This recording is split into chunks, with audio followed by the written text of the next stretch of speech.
ప్రభునందు ప్రేమైన దేవుని బిడ్డారా, ప్రభువైన యేసు నామమున మీకు శుభములు. జీవముగల దేవుని కృపావర్షం మీపై సమృద్ధిగా కురియునుగాక.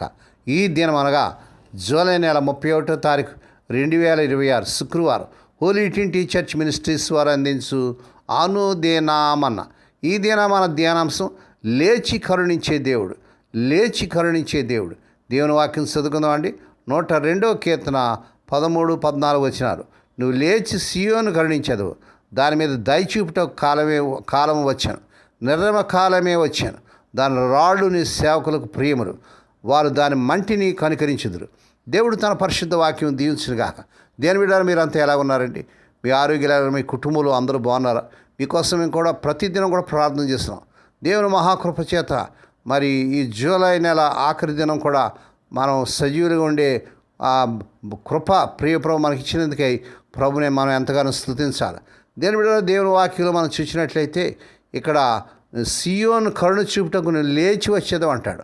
ఆమె ఎందు కటాక్షం చూపుట కాలం వచ్చను, నియామక కాలమే వచ్చాను అంటాడు.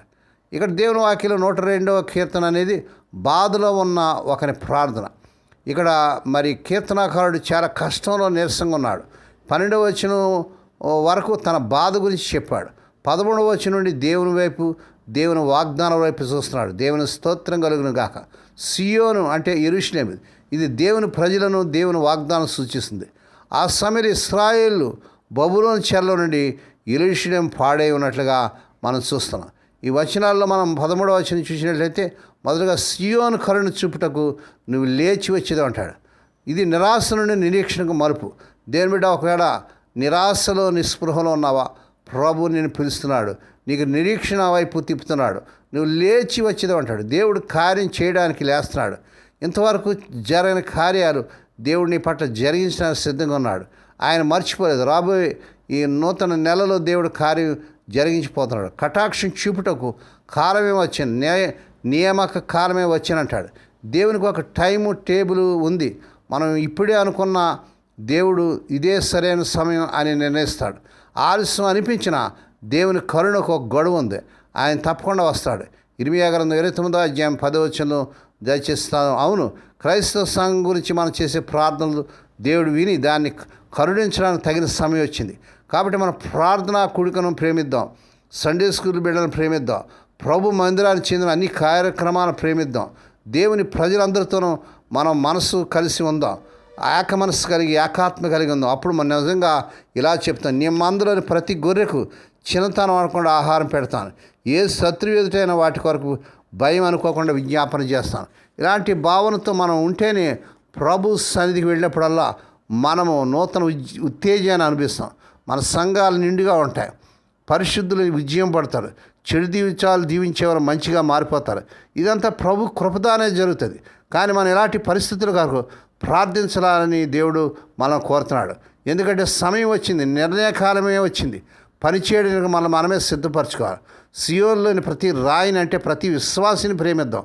వారి ఆత్మీయ జీవితంలో దిగజారిపోయిన వారు అయినప్పటికీ వారి గురించి శ్రద్ధ తీసుకుందాం. తన జీవితంలో మాత్రం సత్యాన్ని అనుసరిస్తూ చిన్న చిన్న ఆజ్ఞలు పాటిస్తున్న బలహీనమైన విశ్వాస విషయంలో కూడా మనం జాగ్రత్త తీసుకుందాం. అలాంటి వారిని సమాజం అంతా పనికిరాని వాళ్ళ భావిస్తున్నప్పటికీ మనం మాత్రం వారికి చేతులిద్దాం. సియోను విషయంలో మంచి మనసుతో ఉందాం. ఎందుకంటే దేవుడు సియోను కరుణించబోతున్నాడు. మనం దేవుని పని చేయడానికి సంతోషంగా ముందుకు సాగుదాం. దేవుడు కూడా తన పనిలో ఆనందిస్తాడు. రెండవదిగా 14వ వచనం చూసినట్లయితే నీ సేవకులు ఆమె రాళ్ళ యందు ఆనందిస్తారు. ఇది దేవుని ప్రజల హృదయాన్ని చూపిస్తుంది. సియోను పూర్తిగా పాడైపోయి కేవలం రాళ్ళు, మట్టి మాత్రం మిగిలింది. అయినా దేవుని సేవకులు ఆ శిథిలాన్ని చూసి ఏడ్చారు, ప్రేమించారు.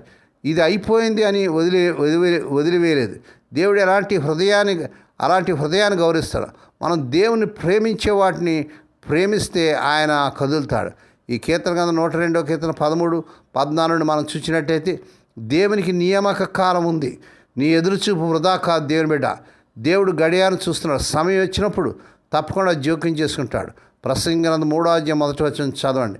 ఇప్పుడు వరకు జరగని కార్యాలు దేవుడు రాబోయే నెలలో దేవుడు నీ పట్ల జరిగించిపోతున్నాడు. దేవుడు కరుణతో కలుగుతాడంట. రెండవదిగా మనం అర్హులం కాబట్టి కరుణ చూపుటకు అదే ఆయన స్వభావం.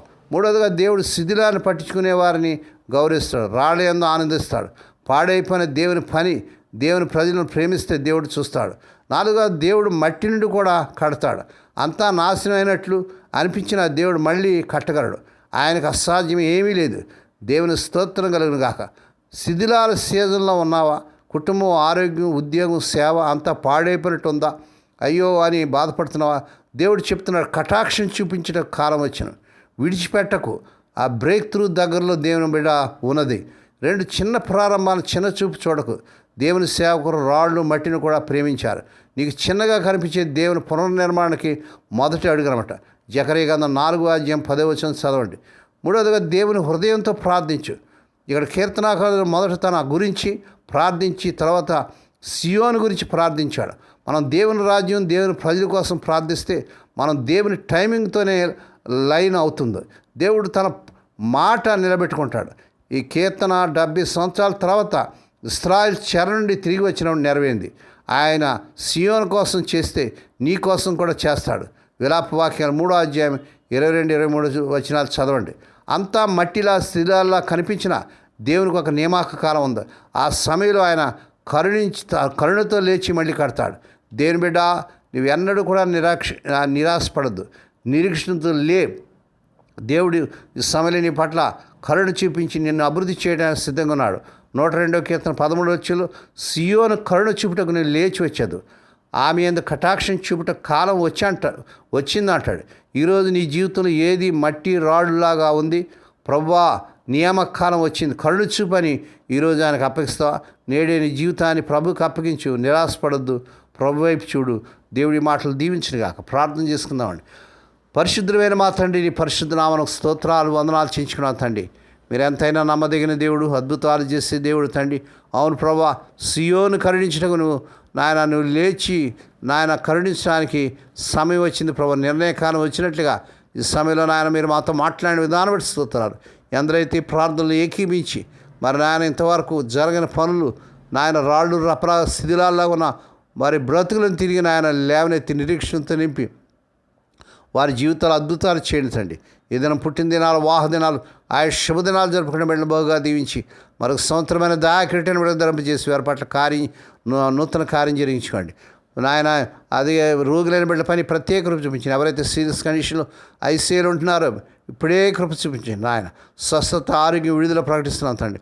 వివాహం కానీ యవన బిడ్డలకి ఈ నెలలో మరి యేసునామములో వారు కూరుకునే చక్కని సంబంధాలు కుదిరి వివాహాలకు జరుగునుగాక. మా తండ్రి స్వదేశ విదేశాలు ఉద్యోగాలకు తిప్పబడుతున్న యవన బిడ్డలకు ఈ నెల అద్భుతం జరిగించిన వారు అర్హత మించిన ఉద్యోగాలు వచ్చినగాక. మా తిండి హోలీ ట్వంటీ చర్చ్ మినిస్ట్రీస్ ద్వారా మారుమూరు గ్రామాలు, మురికి వాళ్ళు ఆయా గ్రామాల ప్రాంతాలు జరుగుతున్న పరిచయం దీవించిన దాసును బలపరిచి నాయన వారి ప్రతి అవసరం తీర్చమని ఈ దినమంతటిని నీ కృపాస్త్రగా అప్పగించుకుంటూ రాకపోకలు శ్రద్ధ బిడ్డలతో మనం సహాయం చేయమని యేసయ్య పరిశుద్ధ నామమున స్తుతించి గానపరిచి వేడుకొని ప్రార్థిస్తున్నాం తండ్రి.